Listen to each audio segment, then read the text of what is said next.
Hello. नमस्कार। मेरी आवाज आ रही है आप सभी को? मेरी आवाज आ रही है आप सभी को? Am I audible all of you?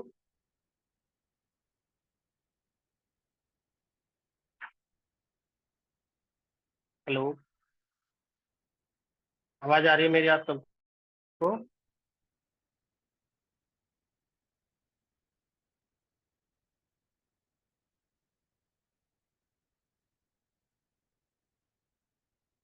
मेरी आवाज सुन पा रहे हैं आप सभी?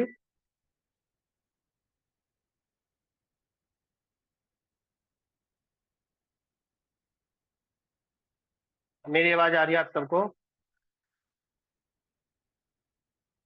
Please reply. Am I audible और नॉट? मेरी आवाज आ रही है आप सबको?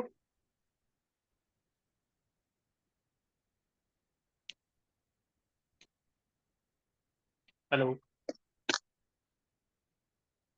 हाँ जी, गौरव, सर्वजीत, सपना, सोनल, ये आवाज बताए मेरी आवाज आ रही है क्या आप सबको?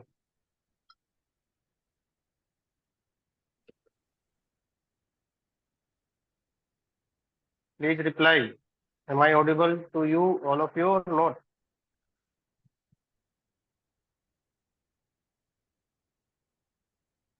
हेलो। हाँ जी हेलो सर, सर। आवाज आ रिप्लाई करो ना भाई, ये इतना टाइम क्यों लगा रहे हो? ठीक है। स्क्रीन विजिबल है आप सभी को? Yes sir. स्क्रीन विजिबल है आप सबको? ठीक है। अच्छा, तो हम अपना स्वेदन कर्म डिस्कस कर रहे थे। आप लोगों ने नोट्स वगैरह बनाए हैं इसके, जो मैं स्लाइड शेयर करता हूँ आपको? पढ़ते हैं आप इसको या नहीं? समझ में आ रहा है आप सभी के? बताइए। अभी तक का जो मैंने डिस्कस किया है, जो भी लास्ट क्लास का हुआ था प्रोसीजर, आप लोगों की समझ में आ रहा है या नहीं आ रहा है? Please reply.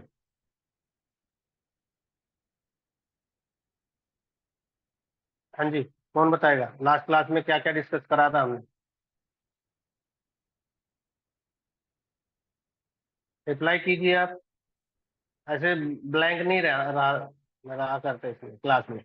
इंटरेक्शन का क्लास होता है ना, इस तरह आपको रिस्पॉन्ड करना है। बताइए, अगर कुछ समझ में नहीं आता है तो पूछिए, नहीं तो लास्ट क्लास का आप ब्रीफ कीजिए, कोई भी एक ब्रीफ कीजिए। लास्ट क्लास में हमने क्या क्या डिस्कस किया था? मैंने आपको स्लाइड्स भी शेयर कर दी थी, ये पूरी स्लाइड मैंने शेयर कर दी थी आपको ग्रुप पर। बताइए, कोई एक बताइए, लास्ट क्लास में क्या हमने कहाँ तक किया था? हाँ जी, कौन बताएगा?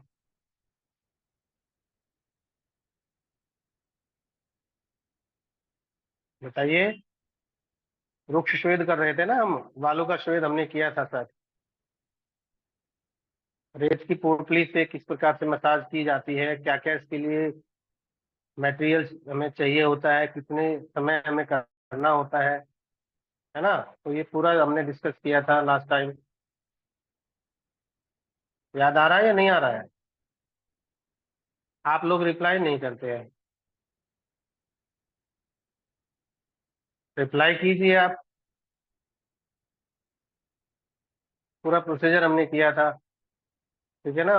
बालू का श्वेद किया था हमने, और क्या किया था? हाँ जी। बालू का श्वेद के जो कॉम्प्लिकेशंस है वो हमने डिस्कस किए थे या नहीं किए थे? कोई नहीं बोलता है। इस तरह तो सही नहीं है ना, आप इंटरेक्टिव तो होते ही नहीं है, कोई भी बात नहीं करता है। अगर आप इंटरेस्टेड नहीं है तो फिर कोई फायदा नहीं ले लेने का क्लास। अब मैं बोलता रहूंगा तो ये कोई ठीक नहीं है ना। आपको भी इंटरेक्टिव होना है। ये सब आप ही के लिए तो है, मेरे लिए थोड़ा ही है ये। अभी तो आप कह रहे थे कि आवाज आ रही है, अभी कोई नहीं बोल रहा है। हाँ जी। कोई एक बताइए, लास्ट क्लास में हमने क्या क्या डिस्कस किया था? बालू का स्वेद हम डिस्कस कर रहे थे, इसमें बताइए आप क्या क्या इसमें प्रोसीजर होता है, क्या इसमें रिक्वायरमेंट होती है? कौन बताएगा? मैं नाम लेके बोलता हूँ फिर।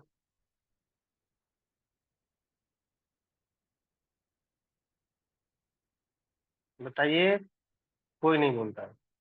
ठीक है, आप लोगों की क्लास बंद कर देते हैं। ठीक है, आगे से अब क्लास नहीं करेंगे आपकी। आप कुछ रिस्पॉन्ड ही नहीं करते हो, रिप्लाई नहीं करते हो, बोलते ही नहीं हो।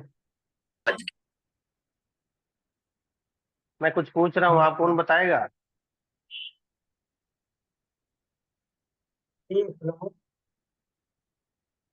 वालू का श्वेत बताइए, कौन बता रहा है? मैंने डिस्कस कर लिया है पूरा, मैंने डिटेल में बता दिया है आपको।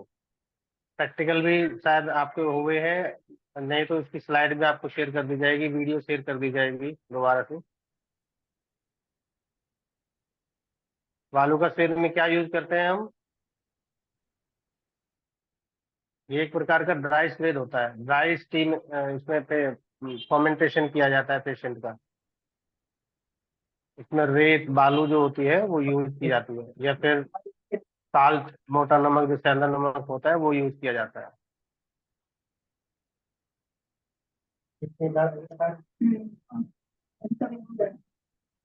कोई बताएगा मुझे? आपस में बात ना करें या फिर म्यूट करें और उसमें कुछ बताएं मुझे। मटेरियल्स रिक्वायर्ड फॉर द बालू का स्प्रेड, क्या क्या चीज चाहिए हमें? एक तो मैंने बता ही दिया, सैंड चाहिए इसमें, है ना। बालू, रेत जो होती है उसकी जरूरत पड़ती है हमें। पोटली बनानी है हमें 2 से 3 पोटली, तो करीबन 1 किलो सैंड हमें चाहिए इसमें। और वो भी इस प्रकार की सैंड होनी चाहिए, पूरी ड्राई होनी चाहिए, वो मिट्टी से मिली ना हो, किसी भी प्रकार की उसके अंदर डस्ट पार्टिकल या अदर जो भी वेस्ट होता है वो उसके अंदर नहीं होना चाहिए। अच्छी प्रकार से सुखाकर छान कर हमें यूज करनी है बालू। ठीक है, कोई भी कंकड़ पत्थर या फिर मिट्टी वगैरह इस प्रकार से उसमें नहीं होनी चाहिए। सूती कपड़ा होना चाहिए 2, है ना, टैग बांधने के लिए होने चाहिए। एक कढ़ाई हमें जरूरत पड़ती है जिसमें हम रेत को गर्म करते हैं। ठीक है, और रासनादी चूर्ण की जरूरत पड़ती है जिसका हम लेप करते हैं पेशेंट के फोrehead पर, ताकि किसी प्रकार के उसको वात से रिलेटेड किसी प्रकार के कॉम्प्लिकेशन ना हो। ठीक है, रासनादी चूर्ण इसीलिए यूज किया जाता है ताकि किसी प्रकार के उसको पेन ना हो या फिर हेडक ना हो, मतलब वात से रिलेटेड जो भी इश्यूज है वो ना आए। तो पूरा हमने डिस्कस किया था, है ना। रेत को गर्म कर पोटली बना लेते हैं, उसके बाद फिर पेशेंट को सिटिंग पोस्चर में लेकर हम उसका फिर पोटली से उसकी हम सिकाई करते हैं, है ना। टच करा के उसको सिकाई करते हैं। और उसका जो टेम्परेचर होता है, मैंने बताया था कितना टेम्परेचर होता है, 42 से 45 डिग्री सेल्सियस तक हमें टेम्परेचर रखना है। इससे ज़्यादा अगर रखेंगे तो वो बंद कर सकता है, इसलिए इस प्रकार की सावधानियों से हमें ध्यानपूर्वक प्रसेदन कम करना होता है। और टाइम ड्यूरेशन 15 से 20 मिनट तक का इसमें मैंने बताया था आपको। ठीक है, इस प्रकार से पूरा मैंने लास्ट क्लास में पूरा डिस्कस किया था। अब आगे हम एक इसमें छोटा सा टॉपिक है चूर्ण पिंड स्वेद, वो आज डिस्कस कर लेते हैं। इसमें भी क्या है, जिस प्रकार से वृक्ष स्वेद यानी कि जिस प्रकार से हम बालू का स्वेद करते हैं, इसी प्रकार से जो हर्ब्स होती है हम उस हर्ब्स को यूज करते हैं बालूका की जगह। हर्ब्स में जैसे नागरमोथा चूर्ण हो गया या पुनर्नवा हो गया, ठीक है ना। इस प्रकार से त्रिफला हो गया, सुटेबल जो भी हमें चीज चाहिए पाउडर उसको हम लेते हैं। इसी प्रकार से कॉटन की जो क्लॉथ होते हैं उस पर पोटली बनाई जाती है। ठीक है, गरम करके इसको पोटली बनाई जाती है। उसके बाद फिर जो पाउडर हमने इसको फ्राई किया है, गरम किया है, ठीक है ना। और तब इसमें एक बात हमें ध्यान करनी है, जो पाउडर हम यूज कर रहे हैं उसको अच्छी प्रकार से गर्म करना है। उसका जो कलर है ब्राउन कलर का वो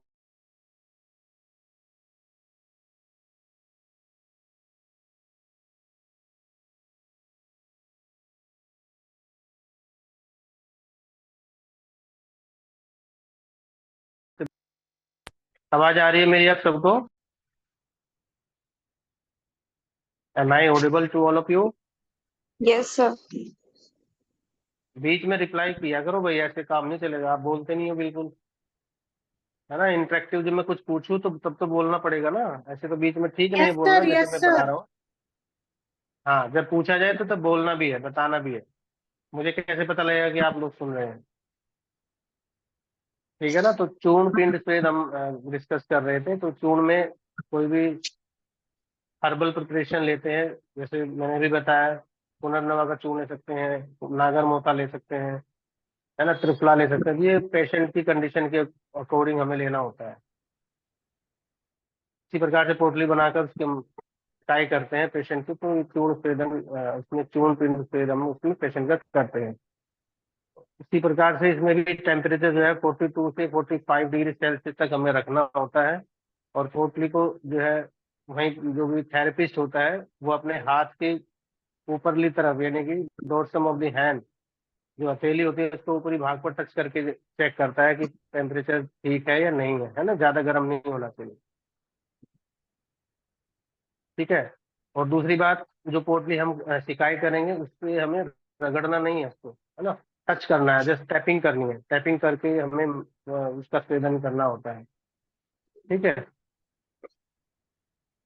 उसके बाद जो भी पोटली, हमें जनरली दो पोटली का यूज किया जाता है इसमें। तो अल्टरनेट वे में हमें करनी होती है, एक समय में एक बार, फिर दूसरी, फिर इस प्रकार से अल्टरनेटली हमें इसको यूज करना होता है, यूनिफॉर्मली।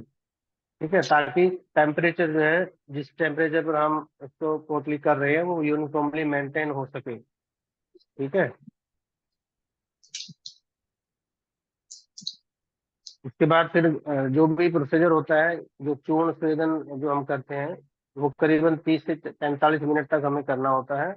और जो भी अभ्यंगम की जो स्टेज बताया, अभ्यंगम की जो स्टेप्स बताए गए, 7 स्टेप, 7 पोस्चर, उसी में ही हमें चूर्ण पिंड स्वेद का भी प्रयोग करना होता है। ठीक है।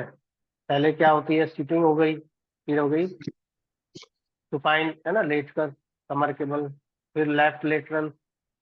ठीक है, फिर प्रोन पोजीशन हो जाती है पेशेंट की, है ना, तो बैक वगैरह को पूरा अच्छी तरह से इसकी हम सिकाई करते हैं। फिर राइट लेटरल करेंगे। ठीक है। फिर सुपाइन आएगा, है ना, फिर उसको सिटिंग पोस्चर में करते हैं। तो इस प्रकार से 7 पोस्चर हमें इसमें कवर करनी पड़ होती है। ठीक है। उसके बाद जब स्वेदन कर दिया जाता है, क्या तो बता। हम धीरे धीरे उसमें हल्के हाथ से एक तरह से मसाज करते हैं पेशेंट की, और उसका जो है ऑर्डर को हटा देते हैं। ठीक है। और उसकी जगह जो है रासनादी चूर्ण जो है हमें अप्लाई करना होता है उसकी फोrehead पर, है ना, मूर्धा, माथे पर जो है रासनादी चूर्ण का लेप करना होता है। और उसके बाद पेशेंट को हम क्या बोलते हैं, कंप्लीट रेस्ट करने के लिए बोलते हैं, कम से कम आधे घंटे के लिए। तो एक निवास स्थान पर, यानी कि जहाँ पर डायरेक्ट हवा या पंखा इस प्रकार से, एसी या फिर कूलर ना चल रहा हो। ठीक है। तो डायरेक्ट हवा उसको ना लगे, तो इस प्रकार से ऐसे अरेंजमेंट हमें करना होता है, जिसे निवास स्थान बोलते हैं, जहाँ पे खुली हवा पेशेंट को ना लगे। तो ऐसे में उसको रेस्ट कराया जाता है। ठीक है। आधे घंटे रेस्ट कराने के बाद फिर उसको ल्यूक वार्म वाटर से स्नान करा दिया जाता है। ठीक है। ल्यूक वार्म वाटर से स्नान करा दिया जाता है। उसके बाद जो भी डिस्पोजल्स वगैरह रहते हैं, टॉवल्स वगैरह रहते हैं, उससे अच्छी तरह से क्लीन करके फिर वो अपना जो भी नॉर्मल क्लोथ्स है वो अपने पहनकर प्रॉपरली अपना डेली रूटीन के जो कार्य है वो कर सकता है। अब बात करते हैं कुछ सावधानियां जो हमें करनी होती है इसमें। तो सबसे पहले तो यही है कि जो हमें चूर्ण जो हमें लेना है वो ज्यादा फ्राई नहीं करना उसको, ऐसा नहीं है कि उसको काला ही बना दिया, है ना। जो भी चूर्ण पाउडर जो हम लेंगे चूर्ण पोटली बनाने के लिए, पहले उसको फ्राई किया जाता है, तो उसको ब्राउनिश करना होता है। ठीक है। ऐसा नहीं है इसको जला देना है, जलाना नहीं है, इसको जस्ट ब्राउन करना है। उसके बाद फिर पोटली बनाकर में से यूज करना है। ठीक है। पेशेंट को हमें बोलना है कि कोई किसी प्रकार की उसको परेशानी ना, तो बार बार उसको पूछ लेना कि किसी जो भी उसको है अनकंफर्टेबल फील तो नहीं हो रहा है ना, मतलब किसी प्रकार का डिस्कम्फर्ट ना हो पेशेंट को। तो इस प्रकार से हमें पेशेंट को कोऑर्डिनेट करना है। ठीक है। इनकेस अगर उसको किसी प्रकार की अनइजीनेस फील होती है, या बर्निंग या कुछ भी फेंटिंग टाइप में कुछ महसूस होता है, तो तुरंत हमें जो अपना प्रोसीजर है उसको रोक देना है। ठीक है। और नॉर्मली जो भी समय बताया गया है चूर्ण पिंड छेदन के लिए भी, तो ये तो हम मॉर्निंग का समय प्रेफर करते हैं, अर्ली इन द मॉर्निंग 7 से 7 बजे से लेकर 10 से 11 बजे तक का समय रहता है। ठीक है, दोपहर का जो समय होता है लंच टाइमिंग 12 बजे के बाद और 3 बजे के बीच का समय हमें यूज नहीं करना, ठीक, क्योंकि ऑलरेडी इसमें जो है पित्त प्रकोप रहता है ना, ऑलरेडी इसमें गर्मी रहती है ना, हॉट पार्ट रहता है डी का, तो उसमें हमें नहीं करना है। ठीक है, ये तो अर्ली इन द मॉर्निंग करेंगे या इवनिंग में करेंगे, है ना, इवनिंग यानी कि 4 5 6 बजे के अराउंड हम उसको करने के लिए बोलते हैं। ठीक है, इनकेस अगर कोई भी कॉम्प्लिकेशन हो जाता है, अगर चूर्ण पिंड स्वेदन हम कर रहे हैं, पेशेंट का अगर कोई कॉम्प्लिकेशन हो जाता है, तो उसको हम कैसे जो है उसमें हम अपनी क्या चिकित्सा करेंगे, कैसे मैनेजमेंट क्या करेंगे, तो उसके बारे में हम देख लेते हैं। इनकेस अगर पेशेंट को सीवरिंग हो रही है ना, सीवरिंग कब हो सकती है, अगर पेशेंट को जो है हम इसमें अगर हम उसका चूर्ण पिंड स्वेद कर रहे हैं और उसका टेम्परेचर हमने अगर नॉर्मली नहीं रखा, कांस्टेंट यूनिफॉर्मली नहीं रखा, कहीं पर गर्म कहीं पर ठंडा इस प्रकार से यूज किया, तो टेम्परेचर वेरिएशन के कारण उसको सीवरिंग हो सकती है। ठीक है ना। ठीक है, तो उसमें क्या करना है, पेशेंट को ऐसी कंडीशन में हमें कवर कर देना है बॉडी को। इनकेस अगर उसको सीवरिंग हो रही है, ठंड लग रही है, तो उसको जो है ना बड़े कंबल या गर्म वस्त्र जो होते हैं उनसे कवर कर देना है। ठीक है, और गर्म पानी पीने के लिए देना है इसको। ठीक है, टिप टिप करके गर्म पानी पीने के लिए इसको देना है। ये तो हो गया सीवरिंग इनकेस अगर पेशेंट को हो रही है। जनरली अगर जो है सर्दी का समय है तो उसमें ज्यादा पेशेंट को ये हो जाता है। ठीक है, तो जनवरी फरवरी का समय जो होता है उसमें पेशेंट को इस तरह की कंप्लेन आ सकती है। ठीक है, सेकंड है फेंटिंग, अगर पेशेंट को फेंटिंग हो रही है ना, पेंटिंग बार बार जो है अंधेरी आ रही है आंखों के अगर, है ना, या फिर वर्टाइगो, एक तरह से उल्टी का मन हो रहा है, या फिर आंखों के आगे अंधेरा आ रहा है, पेंटिंग हो रही है, बेहोशी हो रही है, तो ये भी जो है पेशेंट को तभी हो पाएगी जब हम टेम्परेचर अगर बढ़ा देते हैं, अगर टेम्परेचर बढ़ा हुआ होता है। ठीक है, तो उस केस में पेशेंट को फेंटिंग हो सकती है। अगर फेंटिंग हो रही है तो उस केस में क्या करना है, उसमें हमें ठंडे पानी के जो है ना छींटे उससे फेस पे हमें ऐसे स्प्रिंकल करनी है। ठीक है ना। ठीक है, कोल्ड वाटर स्प्रिंकल करना है उसके फेस पर। ठीक है। ठीक है, इन केस अगर रैशेज हो जाते हैं पेशेंट को, अगर रेडनेस आ जाती है, रैशेज हो जाते हैं, तो उसमें हमें क्या करना है, मधु और घृत का उसमें हमें अप्लाई करना है। ठीक है, मधु घृत या जात्यादि घृत का उसमें प्रयोग हमें करना है। ठीक है, तो ये तो थे पिंड जो चूर्ण पिंड स्वेद हो गया, उसकी जो कॉम्प्लिकेशन है उसका मैनेजमेंट हो गया। इसी प्रकार से जो अदर जो कॉम्प्लिकेशंस है, जो कोई बालू का स्वेद से भी हो सकते हैं, तो उसमें भी जनरली ऐसे ही कॉम्प्लिकेशन होते हैं, तो उनको इसी प्रकार से हमें मैनेजमेंट उसमें करना होता है।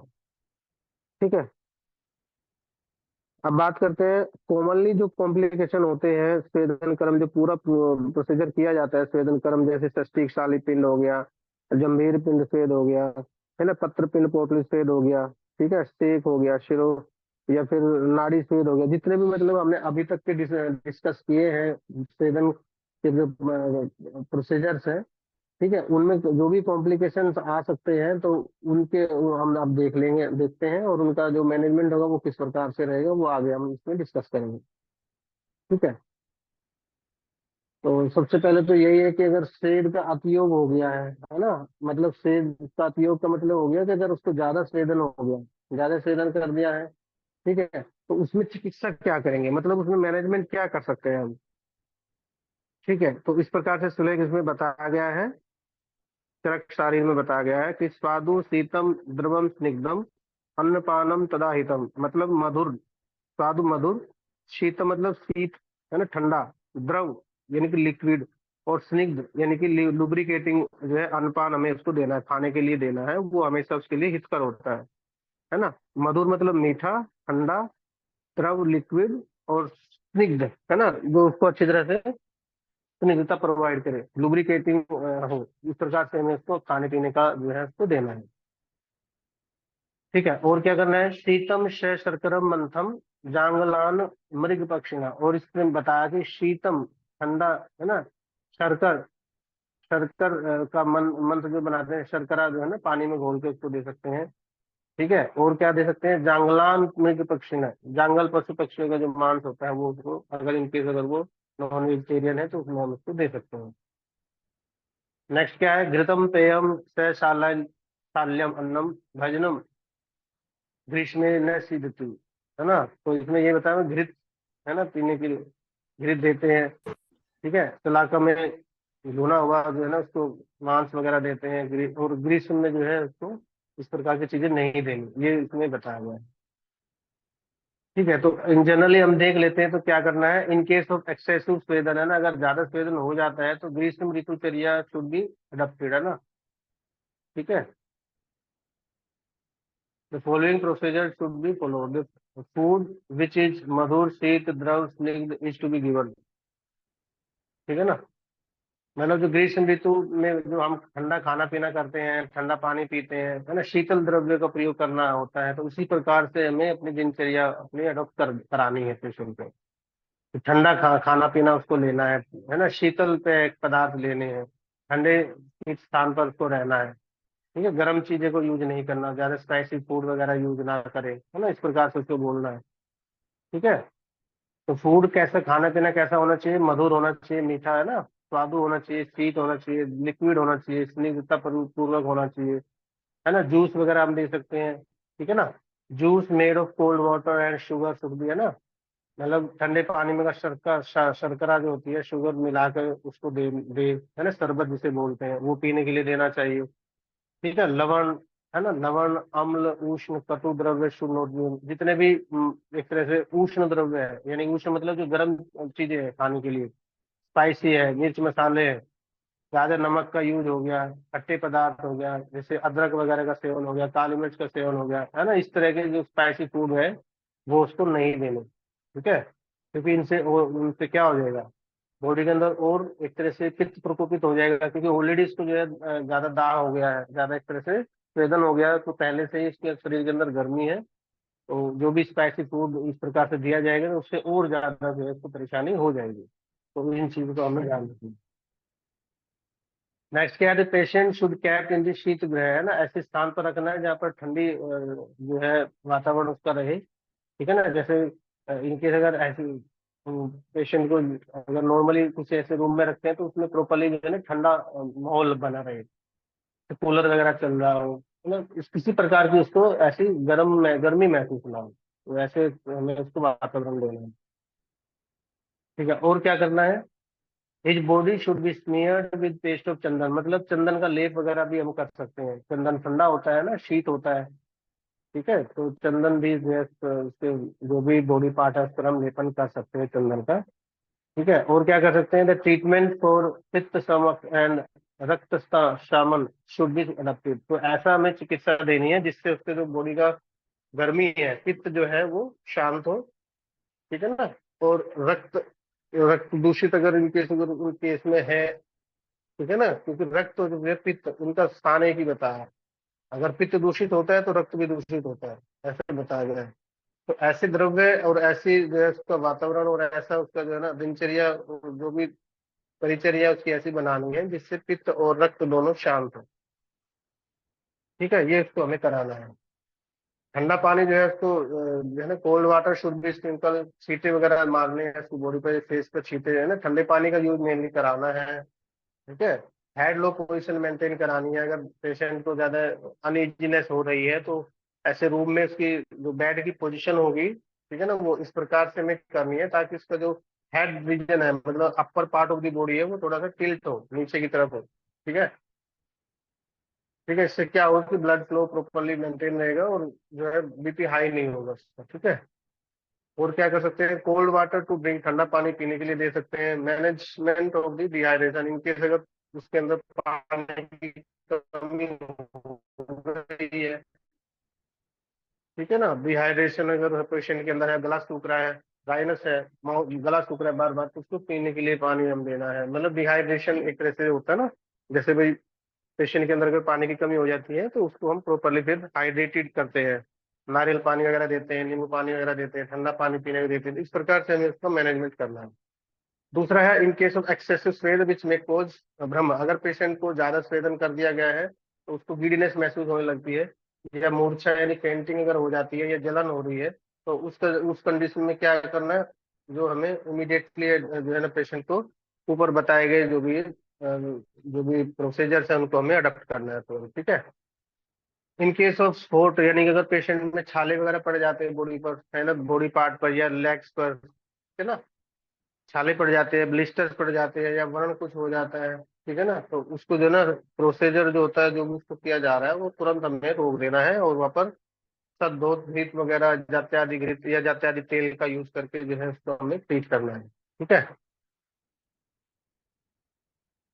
तो ये तो कुछ मैनेजमेंट थे जो सृजन कर्म के दौरान हमें देखने को मिलते हैं और उसका किस प्रकार से मैनेजमेंट किया जाता है, ठीक है। तो इसी प्रकार से कुछ ऐसे टेक्निक्स है, ठीक है ना, जो आजकल मॉडर्न समय में जो की जाती है ना, जैसे सोना बाथ हो गया या स्टीम बाथ हो गया, ठीक है। तो आजकल जो है ये भी जो है काफी ट्रेंड में है, ठीक है। तो अधिकतर हम पेशेंट को ये सुनते हैं कि मैंने सोना बाथ में ले रहा हूँ या मैं ले रही हूँ या फिर स्टीम बाथ, इस प्रकार के जो प्रोसीजर ऑलरेडी पेशेंट ले रहे हैं।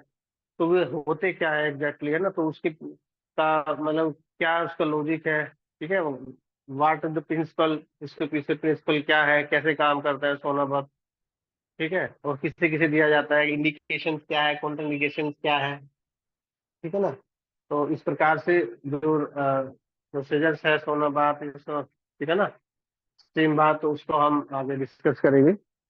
तो सबसे पहले तो हमें ये पता होना चाहिए कि सोना बात की जो हिस्ट्री रही है, स्टीम बात की हिस्ट्री रही है, वो किस प्रकार से जो है इसमें जो है टाइम टू टाइम चेंज होती आई है, ठीक है। तो सबसे पहले क्या है, रोमन में जो है ना प्रेटोरियम, इस प्रकार से जो है उसको यूज किया जाता था पहले। रोमन बात वगैरह, रोमन जो रोम देश है उसमें इसको यूज किया जाता था, बहुत लंबे समय से इसको जो है यूज किया जाता था। धीरे धीरे फिर पूरी इंडिया में, पूरे देश में, पूरे वर्ल्ड में धीरे धीरे पर जो है सोना बाथ जो है ये स्टीम बाथ जो है ये पॉपुलर हो गया, ठीक है ना। इसमें क्या रहता है वो आगे हम देखेंगे। सबसे पहले कि व्हाट इज स्टीम बाथ, अगर हम बात करें स्टीम बाथ है क्या, तो इसमें यही बताया गया, नोट लाइक ए सोना, है ना, इंड्यूसिस स्वीटिंग, मतलब क्या है कि सोना बात, सोना बेल्ट या सोना बात जो होता है उसकी तरह ये नहीं है, ठीक है। फिर भी जो है इसके अंदर सीटिंग होती है, पेशेंट को जो है ना सीटिंग होती है, वो सोचता है कि सीटिंग अगर हो जाती है तो उसका बॉडी वेट लॉस होता है, ठीक है ना, एक्सेसिव फैट उसका बर्न होता है। तो इस प्रकार से पेशेंट खुद रिस्पॉन्स मतलब बताते हैं कि अगर हम इसको यूज करते हैं तो ऐसे ऐसे रिजल्ट आते हैं, ठीक है। But with entirely different atmospheric condition, इसके लिए अलग अलग जो है एटमॉस्फेरिक कंडीशन रहती है, तो वो उसके लिए हम इसमें बात करेंगे। The steam bath not only help in the relaxing the renewing energy, मतलब ये जो सोना जो स्टीम बाथ है, इससे ऐसा नहीं है कि जस्ट एक रिलैक्स के लिए इसको लिया जाए, इसके साथ साथ अदर भी इसके बहुत सारे जो यूजेज होते हैं, ठीक है, जो हेल्थ को प्रमोट करते हैं, जो है ना शरीर के लिए अच्छे हैं और ब्यूटी के लिए भी अच्छे हैं, ठीक है। तो ये इसमें क्या क्या रहता है, तो सबसे पहले तो ये है कि इसमें टेम्परेचर जो है उसका अ, जो टेम्परेचर मेंटेन किया जाता है 43 डिग्री से लेकर 46 डिग्री तक का टेम्परेचर इसमें लिया जाता है, ठीक है। और रिलेटिव ह्यूमिडिटी जो है 100% से ऊपर होती है इन स्टीम बाथ, ठीक है। और क्या आता है, शुड बी परमानेंटली प्रेजेंट, ये हमेशा मतलब इसमें टेम्परेचर जो है इस तरह का ही कांस्टेंट बना रहता है, ठीक है, ताकि प्रॉपरली एक यूनिफॉर्मिटी इसमें बनी रहे और जो एक्सेसिव फैट बर्न है वो भी इसमें उसी प्रकार से इसमें होता है, तभी बॉडी के लिए भी ये हेल्पफुल हो गया और वैसे जो है नॉर्मल रिलैक्सेशन थेरेपी भी जो है इसको पेशेंट को मिलती है, ठीक है। तो ये इसके लिए क्या चाहिए, हमें एक स्टीम जनरेटर चाहिए जो इसमें एक स्टीम प्रोड्यूस करते रहे, ठीक है ना। तो इसमें ऑलरेडी एक स्टीम जनरेटर, एक स्टीम का जनरेट करने का एक ऐसा अरेंजमेंट बनाया जाता है, ठीक है, जिससे जो है एक ऐसी फैब्रिक का यूज किया जाता है जिससे जो है वो गर्म होकर स्टीम जनरेट उससे होती है, ठीक है। तो ये इस प्रकार से इसमें जनरली जो है ये जो मॉडर्न जो पार्लर्स है या फिर उसमें इसका यूज किया जाता है, लेकिन जनरली जो है हम पंचकर्मा सेटअप पर जो है इसको यूज नहीं करते हैं। ये जनरल है, आप अगर इसको प्रॉपर्ली पढ़ लीजिएगा, मैंने इसमें नोट्स अपने शेयर कर दिए हैं। फिर भी अगर कुछ समझ में नहीं आता तो आप इसमें नेक्स्ट क्लास में पूछ सकते हैं। तो ये कुछ थोड़ा सा इसमें आपके लिए है, आप एक बार इसको डिस्कस कर इसमें देख लीजिएगा, पढ़ लीजिएगा। अगर कुछ समझ में नहीं आता है तो फिर आप नेक्स्ट क्लास में डिस्कस कर सकते हैं।